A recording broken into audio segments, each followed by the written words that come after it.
J'ai plusieurs casquettes, paraît-il. Et vous, vous en avez plusieurs des casquettes? C'est vrai, j'ai peut-être plusieurs chapeaux sur la tête. Ou plutôt, je suis capable de changer de chapeau comme de chemise.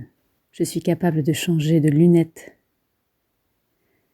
Je suis capable de changer de paire de lunettes, de chapeau, de casquette, de bonnet. Je change de tête, je change de rôle, je change de regard, je change d'angle, je change de point de vue. Je change de regard, je change d'angle, je change de point de vue. Je regarde autrement, d'un autre endroit. Savez-vous d'où je parle? Savez-vous d'où je parle? Comprenez-vous d'où je parle? De quel côté? Depuis quelle posture? Depuis quel camp?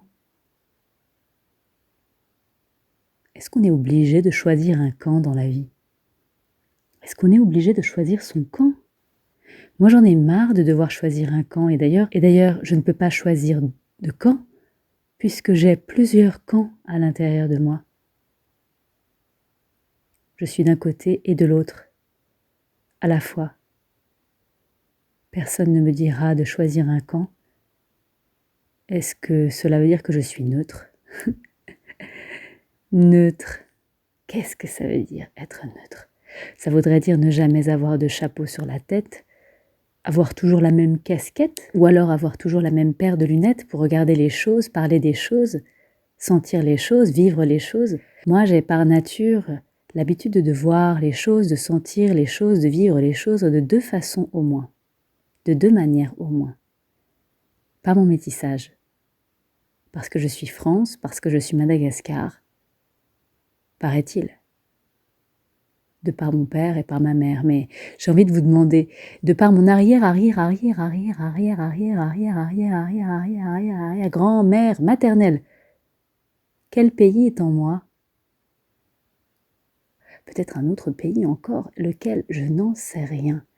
Je n'ai pas à choisir de camp, car je suis de tous les camps. Apparemment, je suis française et malgache, par mon père, par mon papa, par ma mère, par ma maman, par mon éducation, par le lieu où je suis née. Mais j'ai vécu dans d'autres pays aussi, alors suis-je émirienne? Suis-je américaine? Et j'ai voyagé dans d'autres pays où j'ai résidé un peu plus longtemps, alors de quel pays suis-je? Et même est-ce même la question? Ce que je suis, c'est que je suis terrienne, terrestre, terrienne, humaine et femme. Enfin, je crois.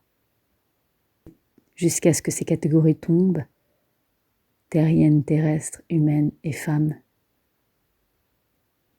Alors j'écris pour continuer à trouver cette voix singulière qui est la mienne, dans cette langue que je parle, en attendant d'en parler d'autres, en attendant de porter d'autres chapeaux, d'autres casquettes, d'autres bonnets, en attendant de porter d'autres paires de lunettes, en attendant de